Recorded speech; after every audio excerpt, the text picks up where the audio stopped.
Hello दोस्तों, मैं हूं गौरव और आज जो है मैं बिहार लाइब्रेरियन का जो महा मैराथन क्लास जो हमारा सीरीज चल रहा है उसका जो है लेक्चर 17 डिस्कस करने वाले हैं। तो आप अगर लाइब्रेरी साइंस से किसी भी तरह से जुड़े हुए हैं, बैचलर्स इन लाइब्रेरी साइंस कर रहे हैं, मास्टर्स कर रहे हैं, यूजीसी नेट की प्रिपरेशन कर रहे हैं या फिर KBS NBS DSSP और स्टेट लाइब्रेरियंस तरह के किसी भी लाइब्रेरी साइंस के एग्ज़ाम्स का प्रिपरेशन कर रहे हैं, एडुकेटर हैं, स्टूडेंट्स हैं, तो हमारे लाइब्रेरी फैमिली से जुड़े हैं। क्योंकि इस जो है चैनल पे हम बहुत सारे लाइब्रेरी के वीडियोज़ लाने वाले हैं। तो चलिए शुरू करते हैं।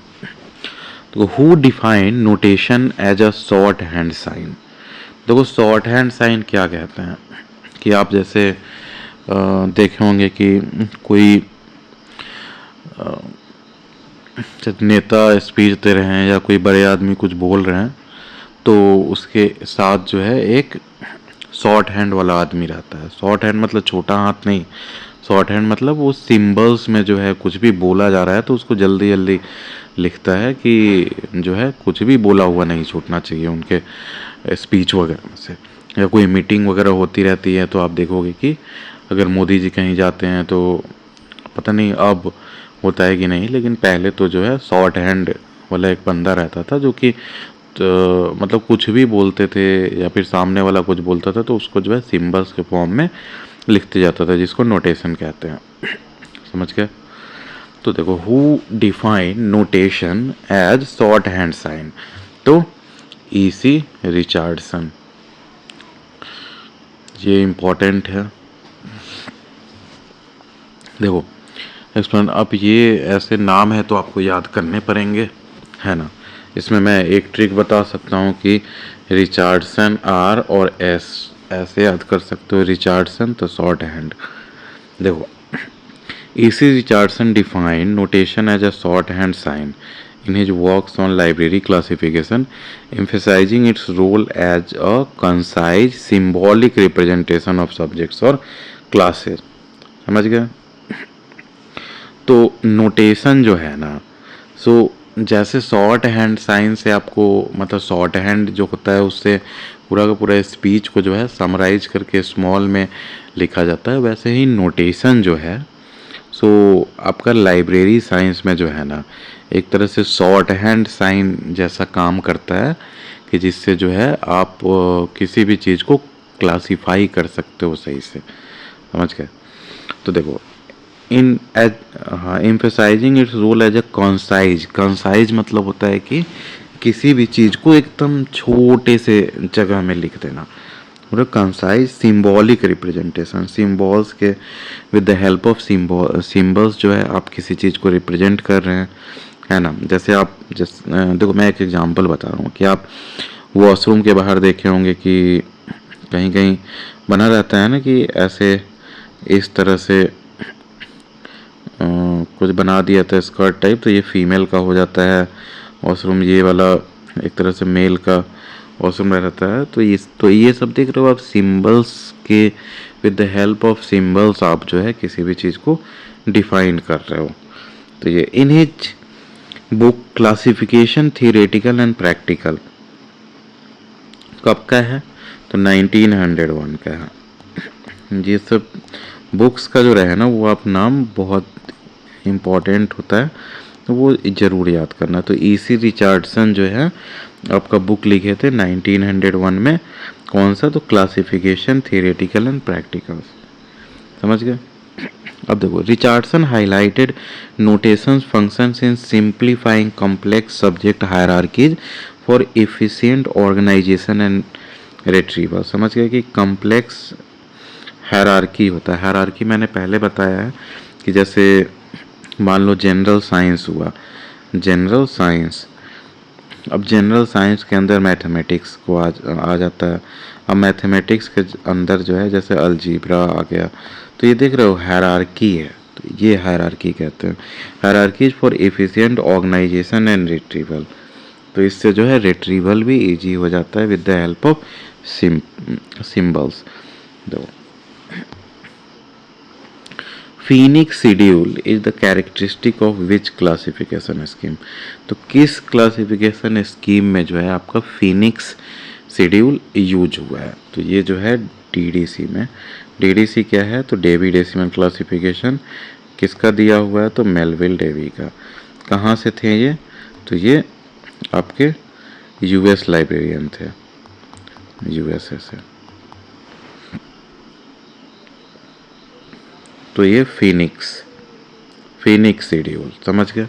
अगर आप डेवी डेसिमल क्लासिफिकेशन किए होंगे BLIS MLIS में कहीं भी पढ़े होंगे तो आपको याद होगा कि उसमें शेड्यूल्स की एक बुक या हुआ करता था, कुछ पार्ट शेड्यूल्स, वहाँ से आप याद कर सकते हो कि फिनिक्स शेड्यूल जो है सो आपका डेवी डेसिमल क्लासिफिकेशन का पार्ट है। देखो, the phoenix schedule is a characteristic of the Dewey decimal classification introduced in later edition. Phoenix schedules involve completely revising and restructuring specific sections of DDC, समझ गए, to accommodate new knowledge or correct outdated classification akin to a phoenix rising anew। देखो, Phoenix एक mythical bird कह सकते हो कि पुराने ज़माने में हुआ करता था, जो कहा जाता था कि वो जैसे मरता है तो उसके बाद फिर से वो जिंदा हो जाता है, समझ लो, और जिंदा होता है तो नए तरह से जिंदा होता है, मतलब वो फिनिक्स मानो तो कभी नहीं मरता है। तो ये आप अगर इसको रियलाइज करना चाहो कि कैसा होता रहा होगा या फिर क्या कहा जा रहा है, तो एक हैरी पॉटर आप लोगों ने मूवी देखा होगा, हैरी पॉटर, उसमें अगर आप ध्यान से देखे होंगे तो डम्बलडोर के पास एक जो है बर्ड रहता है उनके रूम में, जो कि एक ऐसे मतलब एजेड होता जाता है तो अगर हैरी पॉटर गया रहता है रूम में तो वो एक फिनिक्स जो है सो नीचे की ओर गिरता है, आग में बदल जाता है और उसके बाद फिर से रीइमर्ज होता है वो, है ना। तो वहाँ से फिनिक्स वर्ड आया है। अगर कोई आप लोग में से सोच रहे होंगे कि फिनिक्स क्यों लिखा गया है, तो वही जो है द सेम वे में जो है यहाँ पे क्लासिफिकेशन, डेवी डेसिमल क्लासिफिकेशन में बहुत बार जो सब्जेक्ट्स जो क्लासिफाई किए जाते हैं वो बहुत बार ख़त्म हो गए रहते हैं सब्जेक्ट, या फिर नए सब्जेक्ट्स अगर इमर्ज कर रहे हैं तो उनको भी तो क्लासिफाई करना है ना, तो उसके लिए फिनिक्स शेड्यूल्स यूज होता है। देखो, for example areas like computer science have undergo such revision to reflect modern development. जैसे पहले का ही देखो कि पहले के ज़माने में मतलब इस लेवल का रीयूजेबल रॉकेट टेक्नोलॉजी हो गया, हाइपरसोनिक मिसाइल्स हो गया, फिर क्वांटम फिजिक्स हो गया, इस लेवल की साइंस में भी नहीं था ना। तो वही कह रहे हैं, तो नए नए टर्म्स जो आपको ऐड करने पड़ेंगे तो वो फिनिक्स शेड्यूल से होंगे। तो areas like computer science have undergone such revision to reflect modern development. Neither colon classification किसका दिया हुआ है तो SR रंगनाथन का, या universal decimal classification nor library of Congress classification uses the term phoenix schedule as the revision method differ. समझ गए। अब देखो, कोलोन क्लासिफिकेशन एडिशन 7 कब आया था तो 1987 में। ये जो है आपका आफ्टर रंगनाथन डेथ, जब इनका डेथ हो गया था हमारे SR रंगनाथन जी का, तब उसके बाद जो है ना जो है आपका कोलोन क्लासिफिकेशन का एडिशन 7 आया था। तो ये जो फेसेटेड स्कीम और ये सब मैंने बताया था, वो आपको अगर नहीं याद हो तो मैं फिर से बता देता हूँ कि इसमें जो है बहुत ज़्यादा जो है ना आपका मतलब एनालिटिकल सिंथेटिक अप्रोच मैंने बताया था, अगर आपको याद होगा तो वो कोलोन क्लासिफिकेशन से रिलेटेड होता है। तो इसमें आपका फ्लेक्सिबिलिटी अलाउ की जाती है, फ्लेक्सिबिलिटी किसी सब्जेक्ट को क्लासिफाई करने के लिए, समझ गया। फ्लेक्सिबिलिटी मतलब क्या हुआ है कि जैसे DDC आपको याद होगा, डेवी डेसिमल क्लासिफिकेशन, तो इसमें 000 से 900 तक ऑलरेडी बता दिया गया है कि यही हो सकता है। तो इसमें आपको ज़्यादा चेंज का और जो नए सब्जेक्ट्स आ रहे हैं वो सब जो है उसकी इंडिपेंडेंस नहीं मिलती है कि आप जो है उसे इंक्लूड कर सको। तो वही है, कोलोन क्लासिफिकेशन जो है एडिशन 7 जो है वो फ्रीली फेसेटेड स्कीम है। तो ये बहुत इम्पॉर्टेंट है, आप याद रखना। देखो एक्सप्लेनेशन देखते हैं। The 7th edition of the colon classification published in 1987 is a freely faceted scheme. समझ गया, ये फ्रीली फेसेटेड स्कीम है जिसमें जो है आप क्लासिफिकेशन करते समय आपको मोर फ्रीडम मिलता है compare to Dewey decimal classification, UDC classification या फिर जो है लाइब्रेरी ऑफ कांग्रेस क्लासिफिकेशन के कंपेयर। देखो, तो developed by SR. Ranganathan associates, this edition fully embraces the analytical synthetic approach. जो मैंने बताया था, ये एनालिटिकल सिंथेटिक अप्रोच कहीं भी लिखा हो वो आप सिंपली कोलोन क्लासिफिकेशन में टिक लगा सकते हो। अलाउिंग फ्लेक्सिबल कॉम्बिनेशन, समझ गया, flexible combination of facets, personality, matter, energy, space, time. ये क्या है? PMEST जो मैंने बताया था ना, वो है जिसको जो सिंबल्स के हेल्प से जो करते हैं। P से पर्सनैलिटी होता था, इसको किससे? तो कॉमा से दिखाते थे। M से आपका मैटर होता है, इसको सेमी कॉलोन से दिखाते हैं। E से एनर्जी होता है, इसको कोलोन से दिखाते हैं। फिर आपका S से स्पेस होता है, इसको जो है फुल स्टॉप से दिखाते हैं। T से टाइम होता है, इसको एपोस्ट्रॉफी S से दिखाते हैं। समझ गए? तो ये सब को जो यूज है ये और ज़्यादा और डीपर क्लासिफिकेशन आप कर सकते हो, और 10 फेज रिलेशन जो होते हैं उसके हेल्प से। तो अनलाइक इन्यूमरेटिव स्कीम, आपको मैंने बताया था कि इसमें फिक्स्ड होता है क्लासिफिकेशन का कि आप किस सब्जेक्ट को कैसे क्लासीफाई कर रहे हो, तो इसमें आपको फ्लेक्सिबिलिटी नहीं मिलती है और आप डीपली क्लासीफाई नहीं कर सकते हो। जैसे मान लो कि आपका है भगवत गीता, तो भगवत गीता को आप सीधे कह दो कि जैसे इंडिक बुक है कि इंडिया का बुक है या फिर हिंदू की बुक है, तो वैसे कम्प्लीटली डिफाइन नहीं हुआ ना, वो क्लासीफाई नहीं हुआ। तो कोलोन क्लासिफिकेशन में जो है ये सब को भी बहुत अच्छे से क्लासीफाई किया जाता है। देखो, तो अनलाइक इन्यूमरेटिव स्कीम्स, जिस इन्यूमरेटिव स्कीम मैंने बता दिया, that predefines class number और rigidly faceted schemes, example CC जो है फर्स्ट एडिशन जो था कोलोन क्लासिफिकेशन का, वो उतना फ्रीली फेसेटेड स्कीम नहीं था, ये रिजिडली फेसेटेड स्कीम था। इसमें भी जो है आपको मिलते थे जो है मतलब क्लास नंबर्स जो क्लासिफाई करने के लिए, लेकिन उतना फ्रीली नहीं मिलता था, उतना ज़्यादा डाइवर्सिफिकेशन नहीं था। ऑब्वियस ही बात है, फर्स्ट एडिशन आप लॉन्च करोगे और 7th एडिशन तक जाते जाते रिफाइन होते जाता है कोई भी चीज़। देखो, the 7th edition freely faceted design enables dynamic construction of class number for complex subjects. Complex subject समझ गए ना? जैसे मान लो कि बायो केमिकल इंजीनियरिंग हुआ, तो बायोकेमिकल इंजीनियरिंग में देख रहे हो आप कितना कॉम्प्लेक्स सब्जेक्ट है। जैसे बायो भी है, केमिस्ट्री भी है और इंजीनियरिंग भी है, तो इस के बारे में मैं बता रहा था। अब देखो, DDC एडिशन 19 इज, तो ये इन्यूमरेटिव स्कीम होता है। इन्यूमरेटिव कितने तरह का होता है, मतलब स्कीम जो होता है कोई भी, तो इन्यूमरेटिव और फेसेटेड दोनों का मैंने बता दिया ऊपर एग्जाम्पल। एक फ्लेक्सिबल होता है, एक रिजिड होता है। इन्यूमरेटिव जो है सो रिजिड स्कीम है, और फेसेटेड वाला जो होता है, जो कोलोन क्लासिफिकेशन वाला जो है, वो आपका फेसेटेड स्कीम है। देखो, the 19th edition of the Dewey decimal Classification DDC published in 1979 में पब्लिश हुआ था। 19 edition is an enumerative scheme. DDC organises knowledge hierarchically by pre-defining class numbers for subjects within its schedule। जो मैंने बताया था अभी जस्ट कि ये 0 से 900 तक होता है, तो ये प्री डिफाइन कर दिया गया है। समझ रहे हो? hierarchically for pre-defining class numbers for subjects within its schedule, relying on a top-down structure, समझ के, while it incorporated some faceted elements through auxiliary table। Auxiliary table इसमें दे दिया जाता है, जो जैसे ग्राफिकल एरियाज हो गया, मानो कि जैसे इस टाइप का है कि डिक्शनरी ऑफ इंडिया, तो ये आप डिक्शनरी के तरह से किसी बुक को क्लासिफाई करके और उसके बाद इंडिया जो है, इंडिया का जो भी कोड है वो ऑक्सिलियरी टेबल से देख के उसमें डाल दे सकते हैं। समझ गए? तो ये हुआ आपका, तो ये थोड़ा बहुत जो है ना फेसेटेड एलिमेंट्स होता है, लेकिन उतना ज़्यादा डाइवर्सिफिकेशन नहीं है इसमें, समझ गए।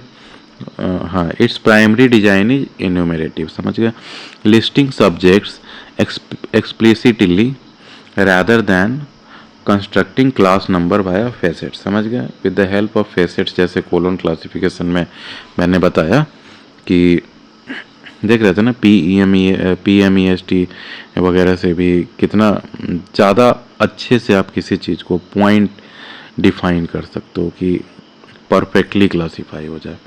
अब देखो, table 1 in DDC edition 19 standard for, तो standard subdivision, standard subdivision मैंने क्या बताया था कि 000 से, जैसे मान लो यहाँ 500 हुआ, फिर 6, ऐसे ऐसे करके 900 तक, समझ गए। तो ये आपको डिफाइन कर दिया गया है कि अगर मान लो कि 500 जो है तो जनरल साइंस है, तो इसी में जो है और ज़्यादा, मान लो मैं बस हाइपोथेटिकली बता रहा हूँ कि 510 हो सकता है कि मैथमेटिक्स हो, 500 एक और 5 लगा दो तो 515 मान लो कि अलजीब्रा हो, है ना। तो इस तरह से जो है आपका स्टैंडर्ड सब डिवीजन है, ये पहले ही स्टैंडर्डाइज करके सब डिवाइड कर दिया गया है इसमें, समझ गए। तो वो टेबल 1 है। तो in the 19th edition of the Dewey Decimal Classification published in 1979, Table 1 represents a standard subdivision, समझ गए। These are common aspects applicable across subjects such as 01 से फिलोसफी हो गया, 06 से ऑर्गेनाइजेशन, 09 हिस्ट्री, समझ गए। इस हिसाब से जो है इसमें आपको ऐड किया जाता है, जैसे मैथ्स हो गया 510, तो इसी टाइप का जो है इसमें और ज़्यादा ऐड कर सकते हो स्टैंडर्ड सब डिविजन्स के अनुसार, समझ गए। तो ये टेबल 1 ये है, और ये 1979 में पब्लिश हुआ था, मतलब एडिशन 19 के बारे में बात कर रहा हूँ मैं। तो ये है मैं common aspects applicable cross subject, समझ गए। 01 फिलोसफी, 06 ऑर्गेनाइजेशन, ये सब standard subdivisions allow DDC to add consistent attributes to any class, समझ गए कि ये सब एट्रीब्यूट जो है तो किसी भी क्लास में ऐड करके जो है उसको और बेटर जो है वो डिफाइन किया जा सकता है, मतलब क्लासीफाई किया जाता है। इन्हांसिंग स्पेसिफिसिटी, समझ गए कि वो स्पेसिफिक जो है वो सब्जेक्ट किस बारे में है जिसको आप क्लासीफाई कर रहे हो।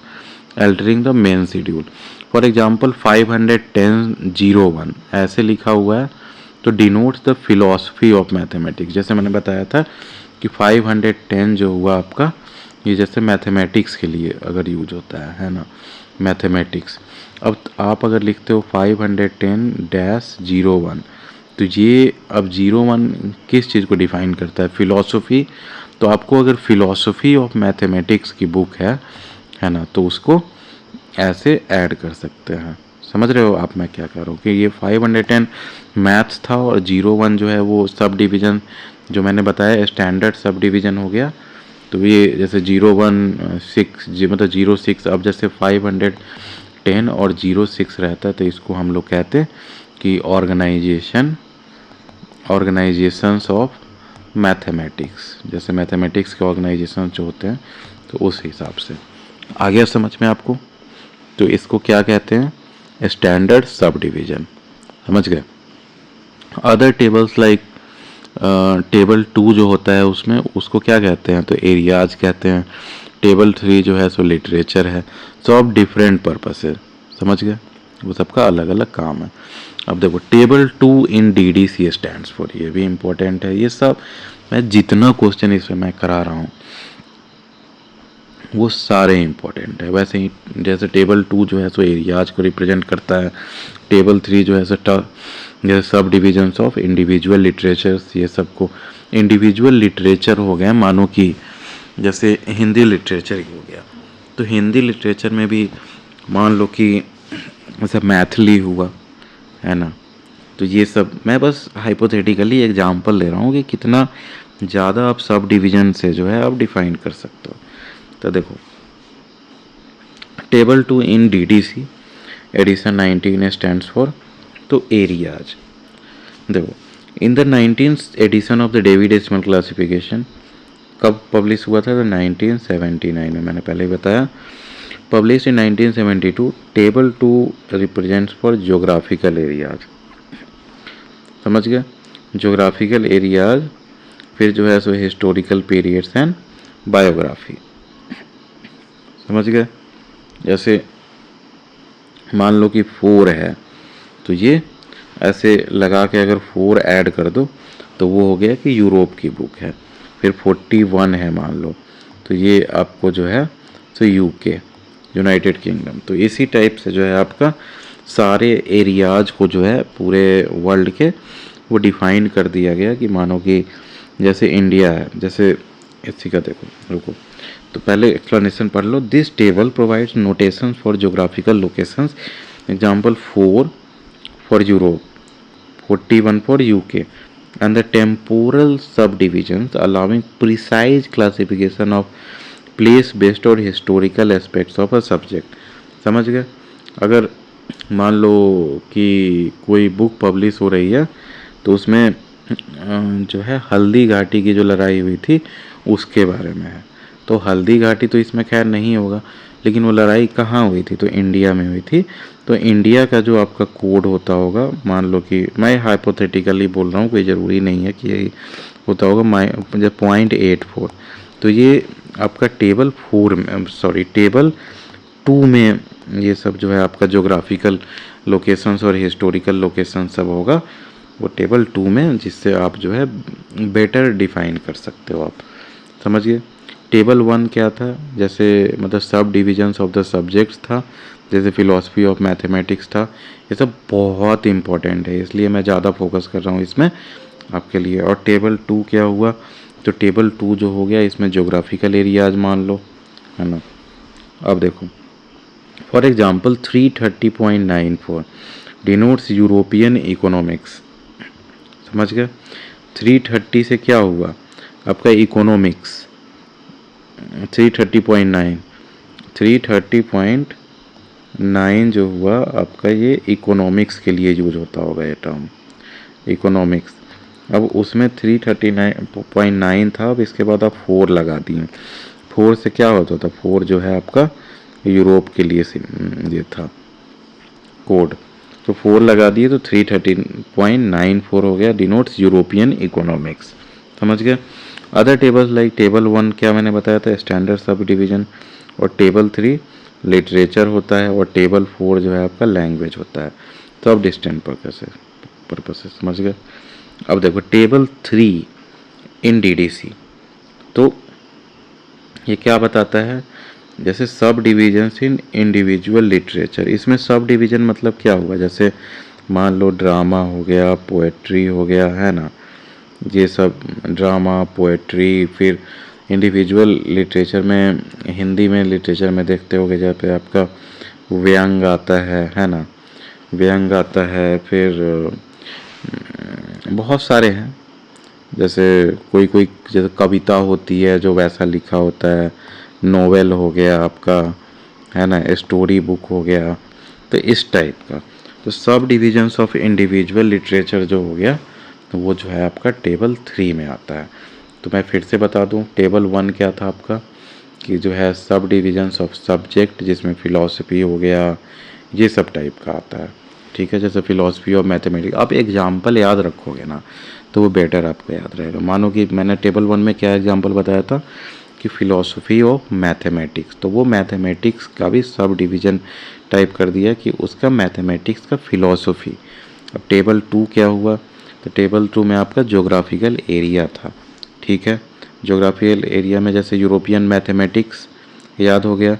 अब टेबल 3 में क्या है? तो sub division of individual literature है। Sub division of individual literature मतलब क्या हुआ कि जैसे लिटरेचर मान लो कि इंडियन लिटरेचर हुई, अब वो इंडियन लिटरेचर ड्रामा है कि पोएट्री है कि स्टोरी है या नॉवेल है, क्या है ना, या फिर रिलीजियस बुक है, तो ये इस बारे में है। अब देखो तो टेबल 3 इन डीडीसी एडिशन 19 कब आया था? तो 1979 में, समझ गए। Sub division of individual literature, मतलब बहुत इंपॉर्टेंट है, आप ये सब क्वेश्चन जरूर याद कीजिए। तो in the 19th edition of the Dewey decimal classification published in 1979 table 3 stands for subdivisions of individual literature. तो this table provides notations for classifying literature by specific forms, periods और author. समझ गए? Form, period और author with in a language और literary tradition. देखो example 1 जो है ये क्या बताता है, तो पोएट्री। 2 जो है सो ड्रामा। तो इसी टाइप का देखो, जैसे मैंने बताया एक और 821.3 है आपका दिया हुआ। तो 821.3 तो ये देखो 821.3 हुआ ना, तो ये मान लो कि आपका ये क्या डिनोट्स, इंग्लिश रिनेसां पोएट्री है ना। तो ये जो है सो आपका इंग्लिश रिनेसां का जो है पोएट्री को डिनोट करता है। समझ गया? 821 तो यहाँ पे 1 जो है सेकेंड वाले ये टेबल से जो है आपका थर्ड वाले टेबल से इंक्लूड किया गया। अब देखो वैसे ही है अदर टेबल्स लाइक टेबल 2 जो है मैंने बताया था जोग्राफिकल एरिया, टेबल 4 जो है मैंने बताया था लैंग्वेज, टेबल 5 वैसे ही इथनिक ग्रुप को रिप्रेजेंट करता है। समझ गए? अब देखो table 4 in DDC stands for, तो क्या चीज़, सब डिविजन्स ऑफ इंडिविजुअल लैंग्वेजेज। समझ गया? देखिए इसका भी एक्सप्लेनेशन देखते हैं। In the 19th century of the Dewey decimal classification published in 1979 publish हुआ था। Table 4 stands for subdivisions of individual languages. समझ गए कि इंडिविजुअल लैंग्वेज है उसका सब डिवीजन को आपको बताता है। समझ गया? The table provides notations for linguistic aspects such as grammar or dictionaries or phonetics. समझ गए? Applied to specific languages.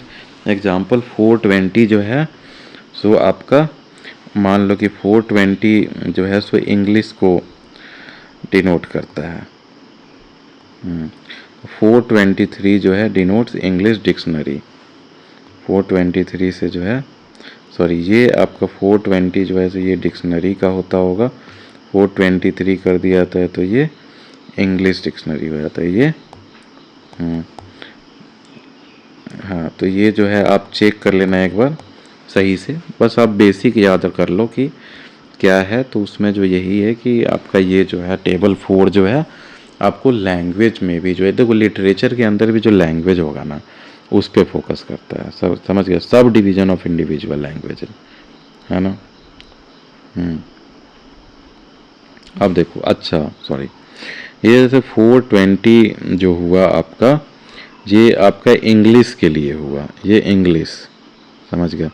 अब इंग्लिश लैंग्वेज में भी तो बहुत सारा डिवीजन होता है। इंग्लिश लैंग्वेज में डिक्शनरी होगा, फिर आपका ग्रामर होगा, फिर फोनेटिक्स होगा, हो सकता है इंग्लिश लैंग्वेज में थिसॉरस भी हो सकता है। जैसे हिंदी लैंग्वेज में आप देखे हो ना कि अलंकार हो गया, ये सब टाइप्स का, समास वगैरह वो सब टाइप का हो गया।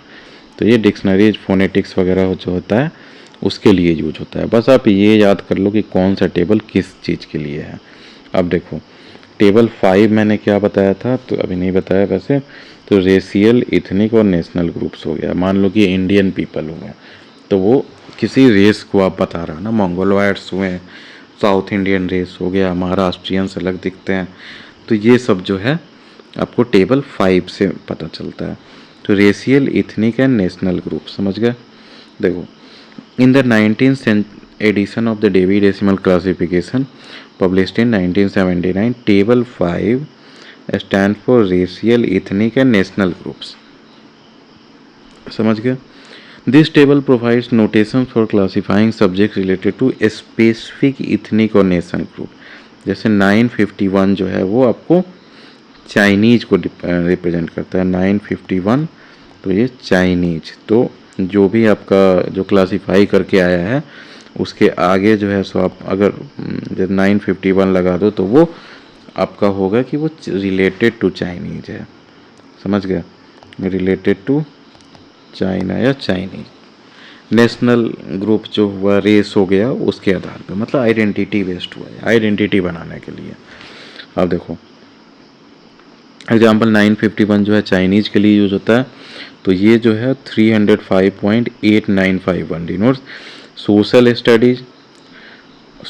Studies of Chinese people. समझ गया। अदर टेबल्स लाइक ये हो गया, मैंने बता दिया। टेबल 2 जो है आपका एरियाज को बताता है। टेबल 1 क्या बताता था आपका, सब डिविजन्स करता था। टेबल 2 एरियाज बताता था। टेबल 3 क्या था, तो लिटरेचर बताता था। टेबल 4 जो है आपका लैंग्वेज बताता था। और टेबल 5 जो है सो आपका एथनिसिटी बताता है। समझ गया। अब टेबल 6 जो है वो लैंग्वेज डिवीजन को बताता है इसमें।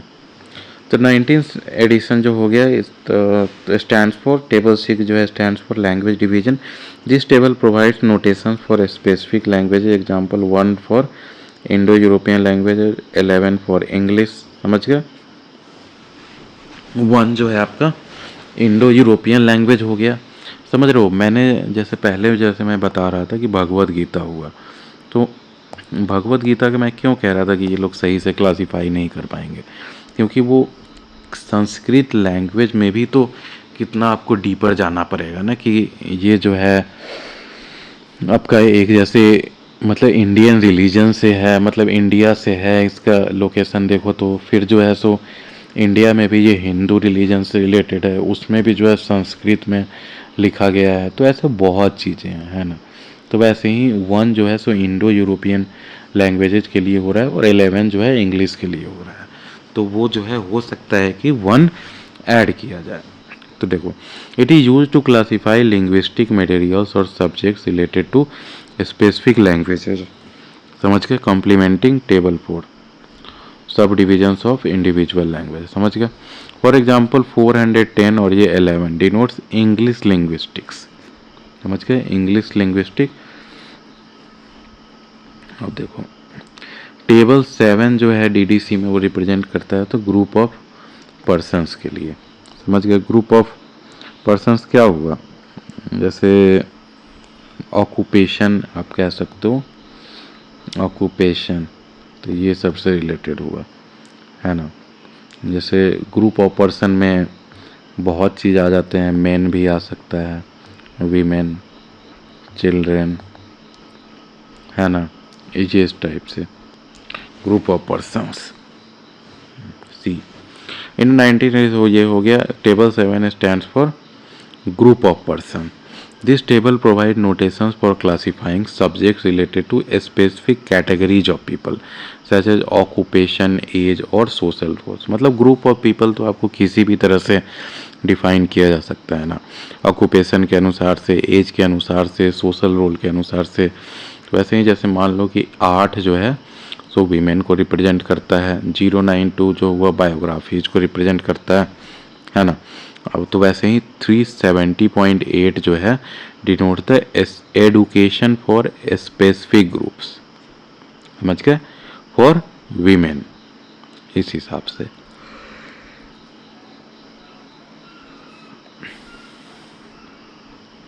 The index given in the DDC is called. DDC का जो इंडेक्स होता है पहले भी बताया है, उसको आरआई कहा जाता है ना। आरआई को रिलेटिव इंडेक्स कहते हैं, है ना। देखो तो इसका एक्सप्लेनेशन देखते हैं। The index in the Dewey decimal classification is called the relative index, a unique feature introduced by Melville Levy in 1876, unlike a simple subject or author index। समझ गया। The relative index lists terms and concepts in relation to their class number। समझ गए। आप जो class number जो define कर रहे हैं तो उसके जो है ना रिलेटेड होगा आपका रिलेटिव इंडेक्स जो हो गया across the entire DDC system.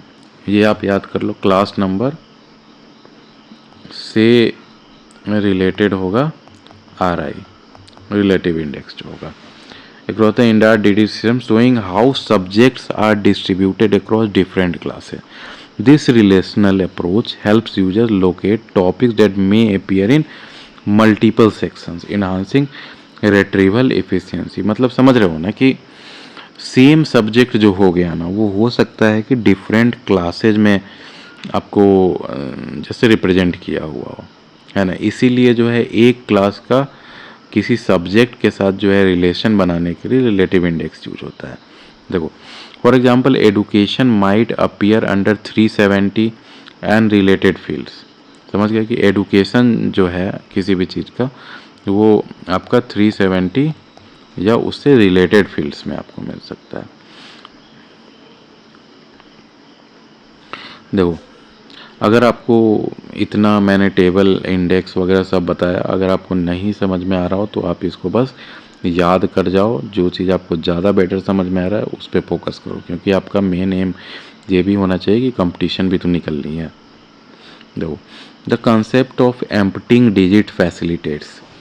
Emptying digits जो होता है इसको हॉस्पिटैलिटी इन अरे कहते हैं, इसको फैसिलिटेट कहते हैं। हाँ, और ये जैसे मैंने आर आई बताया, फिर जैसे टेबल्स वगैरह था वो किसका था, डेवी डेसिमल क्लासिफिकेशन का, वैसे एम्प्टिंग डिजिट्स जो है ये आपका कोलोन क्लासिफिकेशन से रिलेटेड है। देखो in S R Ranganathan's colon classification the concept of an emptying digit facilitates hospitality in an array. Array क्या होता है, तो वो जो ग्रुप ऑफ नंबर्स टाइप जिससे क्लासिफाई करते हैं उसको अरे कहते हैं। तो an emptying digit is an notational symbol, example Z0, that has no semantic value but allows for the insertion of new isolates within an array without disrupting the existing sequence। समझ गया क्या हुआ कि मान लो कि आप हायरार्कियली या फिर ऐसे क्लासिफाई करते हुए आप जा रहे हैं, जैसे नंबर्स लिखते जा रहे हैं लंबा सा, है ना, कि इसमें जो है जो आपका बेसिक जो कोड था वो लिख दिए, फिर जैसे सब हेडिंग भी ऐड कर दिए हैं, फिर वो किस जैसे लैंग्वेज से रिलेटेड है, फिर और भी बहुत चीज़ आप ऐड करते चले गए। तो इसमें आपको ब्रेक अगर देना है, मान लो कि और इसमें एट्रीब्यूट्स ऐड कर सकें, तो उसके लिए आपको एम्प्टिंग डिजिट का कंसेप्ट यूज होता है। समझ गए। तो ये नोटेशनल सिंबल के with the help of notational symbol आप दे सकते हो। This ensures the classification system can accommodate have new subjects और कंसेप्ट। समझ गए, maintaining its flexibility and scalability. तो unlike interpolation adding with in a sequence और extrapolation extending beyond, the emptying digit specifically enhances array hospitality। समझ गया।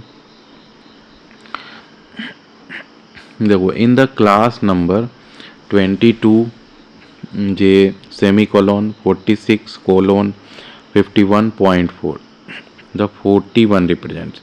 देखो ये मैंने बताया था PMEST फ्रेमवर्क जो है आपका, मतलब फेसेट्स जो कहते थे किस में, तो कोलोन क्लासिफिकेशन में ऐसा रंगनाथन का।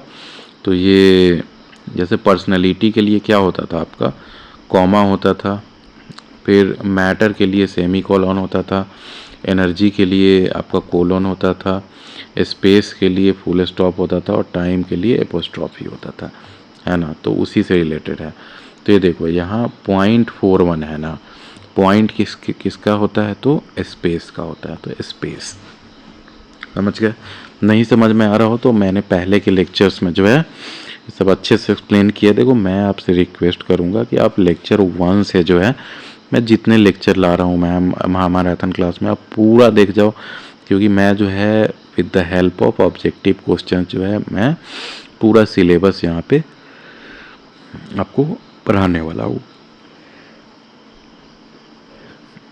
तो देखिए एक्सप्लेनेशन देखते हैं। In the colon classification class number, ये जो आपका दिया हुआ है 22 semicolon 46 colon 51.41, the digit 41 is preceded by a point represents the space facets. समझ गए। तो in colon classification PMEST framework जो मैं बता रहा था अभी, facets are denoted by specific symbols, symbol से डिनोट करते हैं personality, matter, energy, space and time. तो देखो the point before 41 indicates it belong to the space facet, समझ गए, टिपिकली रिप्रेजेंटिंग ज्योग्राफिक और स्पेशियल एस्पेक्ट्स, समझ गए। मतलब ये जो है तो आपका ज्योग्राफिकल एस्पेक्ट्स को रिप्रेजेंट करता है। 0.41 ये स्पेशियल फेसेट्स है इसलिए। देखो अब द डिजिट 21 जो हुआ, सॉरी मतलब 22, ये क्या हुआ 22, ये आपका तो मेन क्लास हो गया, है ना। अब 46 जो क्या बताया था मैंने, इस सेमी कोलोन से मतलब सेमी कोलोन लगा हो उसके पहले, तो वो हो गया आपका मैटर, और फिर कोलोन लगा हुआ हो तो ये आपका क्या हो गया, तो ये एनर्जी हो गया, है ना। 46 मैटर हो गया, 51 एनर्जी हो गया, प्रीसीड्स यहाँ से मैं बता रहा हूँ, समझ गया। Following colon classification notational structure. In the class number ये हो गया 51 क्या रिप्रेजेंट करता है, तो एनर्जी, समझ गए। तो ये देखो the colon before 51 indicates it pertains to energy with typically represents actions processes और activities with in a subject, समझ गए। 46 का मैंने बता दिया कि मैटर रिप्रेजेंट करता है ना। तो which typically represents materials properties और substances with in a subject, समझ गया। अब देखो complex subjects are found by, ये इम्पॉर्टेंट है। कॉम्प्लेक्स सब्जेक्ट्स जो है ना आपका लूज असेंबलेज, जैसे असेंबलेज क्या हो गया कि इसमें बेसिकली एंड लगा दिया जाता है, समझ गए, मतलब सिंपली लूजली असेंबल कर दिया। जैसे मैंने एक अभी बताया था बायो केमिकल इंजीनियरिंग, तो ये लूज असेंबलेज नहीं हुआ, ये तीन तीन सब्जेक्ट को जो है एक साथ किया गया है ना। तो ये मैं आपको और आगे बताऊंगा, लेकिन लूज असेंबलेज जो हो गया तो उसमें जो है ना तो आपका कंपैरिजन किया, मतलब कंपैरिजन जैसा आपको फीलिंग आएगा। जैसे मान लो कि physics and chemistry, physics and chemistry, तो ये लूजली बस ऐड कर दिया गया दोनों को with the help of and, है ना। तो ये लूज असेंबलेज में आता है। देखो फिर से देखते हैं इसका एक्सप्लेनेशन। तो in S R Ranganathan's classification theory complex subjects are formed by loose assemblage, a mode of subject formation where two or more distinct subjects or isolates are combined without a deep structural integration, समझ गए। Deep structural integration जैसे इसमें हुआ biochemical engineering, तो इस हिसाब से तो कोई ऐसा इंटीग्रेशन नहीं लग रहा होगा आपको, है ना, फिजिक्स एंड केमिस्ट्री में। तो ये लूज असेंबलेज हुआ। For example a study comparing economics and sociology, जैसे मैंने फिजिक्स एंड केमिस्ट्री बताया, economic and sociology represents loose assemblage linking subjects for comparative और रिलेशनल एनालिसिस, समझ गए। अब fusion divides a subject into two parts, ये सब मुझे मोड्स ऑफ जो है ये सब जो है ना, ये सब आपका मोड ऑफ सब्जेक्ट फॉर्मेशन है। ये सब्जेक्ट फॉर्मेशन के सब्जेक्ट्स जो हैं सो कैसे फॉर्म होते हैं, किसके द्वारा दिया गया हुआ है, ये सब एस आर रंगनाथन द्वारा जो है दिया गया है, ठीक है। तो वो मैं आगे और बताऊंगा। जैसे फ्यूजन होता है उसमें तोड़ दिया जाता है किसी भी सब्जेक्ट को, फ्यूजन होता है उसमें ऐड किया जाता है, लेमिनेशन में जो है लेयर्स ऐड करते हैं, है ना। तो इसी टाइप के है। चलिए आगे देखते हैं। अब देखो 18th addition of DDC is, तो 3 वॉल्यूम्स में 18th एडिशन पब्लिश हुआ था कब, 1971 में, जब देश आज़ाद हो रहा था, सॉरी मतलब बांग्लादेश को जब आज़ाद कराया गया था पाकिस्तान से। तो ये 1971 में जो है 18th एडिशन आया था आपका, किसका, तो डेवी डेसिमल क्लासिफिकेशन का। देखो the 18th edition is of the Davy Decimal Classification published in 1971 was issued in 3 volumes में आया था। This expansion from earlier 2 volume, पहले earlier 2 volumes हुआ करता था, was necessary to accommodate the growing complexity of knowledge with detailed schedules, 7 auxiliary tables and and expanded relative index. समझ गए? तो 7 ऑक्सिलरी टेबल्स जो मैंने अभी कुछ देर पहले बताया था वो ऑक्सिलरी टेबल्स, और इसमें जो है एक्सपेंडेड रिलेटिव इंडेक्स। तो ये सब क्यों किया जा रहा है कि जैसे जैसे आपका सब्जेक्ट्स बढ़ते जाएगा वैसे वैसे आपका क्लासिफिकेशन जो है कॉम्प्लेक्स होते जाएगा। तो volume 1 covered introductory materials and tables, volume 2 included schedules, volume 3 content the index. समझ गए? फर्स्ट जो वॉल्यूम है उसमें इंट्रोडक्टरी मटेरियल्स और टेबल्स था, वॉल्यूम 2 में शेड्यूल्स था, और वॉल्यूम 3 में जो है इंडेक्स था। This 3 volume structure enhanced DDC's ability to classify diverse subjects accurately. समझ गए?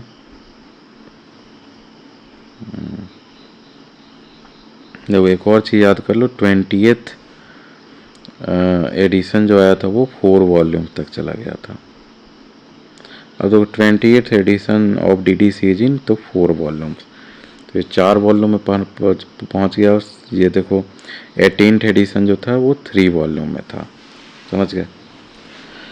तो the 20th edition Dewey decimal classification कब आया था? तो 1989। और जैसे 19th एडिशन कब आया था? तो 1987 है ना। 18th एडिशन कब आया था?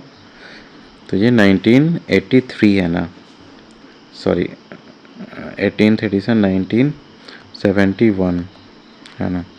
वैसे ही जो है आपका 20th एडिशन जो हुआ ये कब आया? तो 1989 में, इसके 2 साल बाद। तो the 20th edition of the Dewey decimal classification published in 1989 was issued in 4 volumes. समझ गए? दिस एक्सपेंशन फ्रॉम 3 वॉल्यूम्स जो हो गया 18th addition 1971 was driven by the need to cover an increasingly in diverse universe of knowledge. समझ गए? Volume 1 जो है मैंने बताया था introductory materials and auxiliary tables बताते थे। कितने ऑक्सिलरी टेबल्स है? तो 7। वॉल्यूम 2 और 3 जो है content detail schedule, and volume 4 comprise of relative index. तो वॉल्यूम 4 जो है आपका रिलेटिव इंडेक्स को बताया था। तो 4 volume format allowed for comprehensive classification. समझ गया? अब देखो 23rd edition of Dewey decimal classification is in, तो ये 4 वॉल्यूम्स में है। 23rd एडिशन जो है सो 4 वॉल्यूम्स में है। वैसे ही 20th एडिशन भी जो है 4 वॉल्यूम्स में है। देखो the 23rd edition of the Dewey decimal classification तो है 2011 में पब्लिश हुआ था, story in 4 volume. This structure consistent with the 20th edition 1989 का था, accommodates the extensive schedules, 7 auxiliary tables and relative index required for classification of broad range of modern subjects। समझ गए? तो volume 1 covers introduction and tables, volume 2 and 3 include schedules, and volume 4 contains the index। The 4 volume format reflect DDC's commitment to precision and adaptability in organizing knowledge, supporting both physical and digital library। समझ गए? Who are the propounder of dichotomy? ये important है। Dichotomy जो है Immanuel Kant का जो है दिया हुआ है। समझ गए? डायकोटोमी कहते हैं कि आप देखो कोई अगर नया जैसे सब्जेक्ट आप इंट्रोड्यूस कर रहे हो तो आप उसको 2 चीज़ में, अगर डाय मतलब क्या होता है? 2, तो इसको 2 टर्म मतलब चीज़ में आप अगर ब्रेक कर दे रहे हो किसी सब्जेक्ट को, मानो कि जैसे कहते नहीं है कि स्कूल्स में आप जैसे गए होगे तो ऐसे रहता है कि कुछ सेक्शन जो है सो साइंस के हैं और बाकी सेक्शन को कह दिया जाता है, जैसे आर्ट्स हो गया, कॉमर्स हो गया, ये सबको नॉन साइंस, है ना। तो ये देख रहे हो साइंस और नॉन साइंस में तोड़ दिया गया ये पूरे नॉलेज को, तो ये क्या हो गया? ये डायकोटोमी में आता है। तो ये इमानुअल कांत का दिया हुआ है। देखो इमानुअल कांत जो थे 18th century philosopher, is credited with propounding the concept of dichotomy in classification which involve dividing a subject into 2 mutually exclusive paths, examples science and versus non science. जैसे मैंने बताया, हाँ अच्छा ये भी सेम एग्जांपल है, science versus non science. His philosophical work particularly in critique of pure reason, ये आप याद कर लो, इम्पोर्टेंट है कि इमानुअल कांत का लिखा हुआ है। Critique of pure Reason influence knowledge organisation by emphasising binary categorisation. ऐसे बाइनरी कैटेगराइजेशन जैसे वही जैसे plants and animals. This concept underpin modern classification system including library. समझ गए जी। अब who was the propounder of decachotomy. Decachotomy कैसे आप याद कर लोगे, तो ऐसे ऐसे याद करो, जैसे 000 से डेवी डेसिमल क्लासिफिकेशन कहाँ तक गया था, 900 तक। तो ये आपका देख रहे हो कि 4 जो है, सॉरी मतलब 10 पार्ट में है। डे का मतलब होता है 10, जैसे डाई मतलब 2 होता है, फिर डे का मतलब 10 होता है। तो वही जो है इसमें 10 पार्ट्स में बेसिकली डिवाइड किया गया। तो वही मेलविल डेवी प्रोपाउंडर जो है मेलविल डेवी, और उसके डायकोटोमी के Immanuel Kant.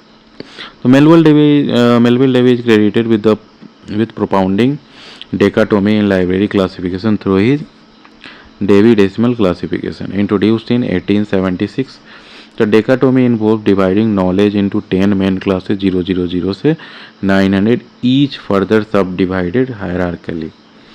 This 10-part structure, foundation to DDC, revolutionized library organization by providing a systematic, scalable framework. समझ गए? While Immanuel Kant influenced dichotomy and C.A. Cutter and F.C. Lancaster contributed to classification. समझ गए? अब देखो, who are the propounded of polychotomy. Polychotomy ऐसे याद कर लो, देखो कटर, C.A. कटर ऐसे याद कर लो कि कोई भी ऐसे लाइन है। अब जैसे मतलब कटर से आप क्या कर देते हो, इसको काट दे सकते हो, बहुत सारे पार्ट में डिवाइड कर सकते। देखो मैं ये याद करने के लिए आपको मैं इससे विजुअलाइज करा रहा हूँ। तो ये हो गया पॉलीकोटोमी। समझ गए कि मोर देन वन। देखो चार्ल्स ए कटर, C.A. कटर जो कहते हैं, is credited with propounding polycotomy in library classification through his expansive classification system 1890s. Polycotomy involves dividing knowledge into multiple parts beyond dichotomy or dichotomy, allowing for a more granular categorization. समझ गए? Cutter's system used the mixed notation, letters and numbers to create numerical subdivision reflecting polycotomy approach. समझ गए? Tree of पॉर्फेरी, पॉर्फेरी इसका schematic representation of तो dichotomy, dichotomy मतलब 2 part में divide होगा। देखो, the tree of Porphyry developed by 3rd century philosopher Porphyry is a schematic representation of dichotomy method dividing subjects into 2 mutually exclusive parts. This hierarchical design based on Aristotle's categories organizing concepts by successive binary divisions। मतलब समझ रहे हो कि मान लो कि आप एक पेड़ ऐसे डिजाइन कर रहे हो, तो ये 2 पार्ट में डिवाइड हुआ, फिर ये 2 पार्ट में डिवाइड हुआ, फिर ये 2 पार्ट में, फिर ये 2 पार्ट में, ऐसे सबको जो है फ्यूचर में 2-2 पार्ट में आप अगर डिवाइड करते जाओगे इधर भी, तो ये जो है आपका मान लो इसको कहते हैं सक्सेसिव बाइनरी डिवीजन। समझ गया?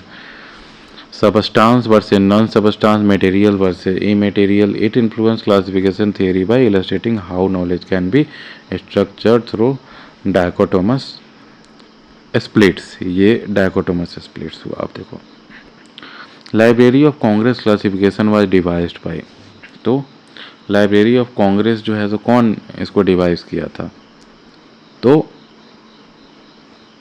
C.A. कटर नहीं है, मेलविल डेवी नहीं है, हाँ, a corporate body published by library of Congress and developed by J.C.M. Hanson and C. Martel. देखो, Library of Congress classification was devised by a corporate body, specifically the Library of Congress, with primary development by J.C.M. Hansen and Charles Martel in the early 1900s, implemented by 1905। समझ गए। तो design to organize the library's vast collection LCC use 21 main classes A to Z use होता है। इसमें कौन सा main class नहीं use होता है मैंने पहले के लेक्चर्स में बताया आपको, अगर याद हो तो IO और WXY, ये चारों लेटर्स नहीं होते हैं इसमें इम्प्लीमेंट। तो वही लिखा है ना, LCC use 21 main classes with mix notation use किया था, while Melvil Dewey created DDCN। समझ गए जी। तो ये जो है यहाँ पे हमारा लेक्चर 17 जो है सो ख़त्म होता है। तो आप अगर लाइब्रेरी साइंस से जुड़े हुए हैं तो हमारे चैनल को ज़रूर सब्सक्राइब करें, बेल आइकन दबा दें कि आपको तुरंत जो है नोटिफिकेशन मिल पाए, और अपने फ्रेंड्स के साथ ज़रूर शेयर करें। Thank you, have a nice day.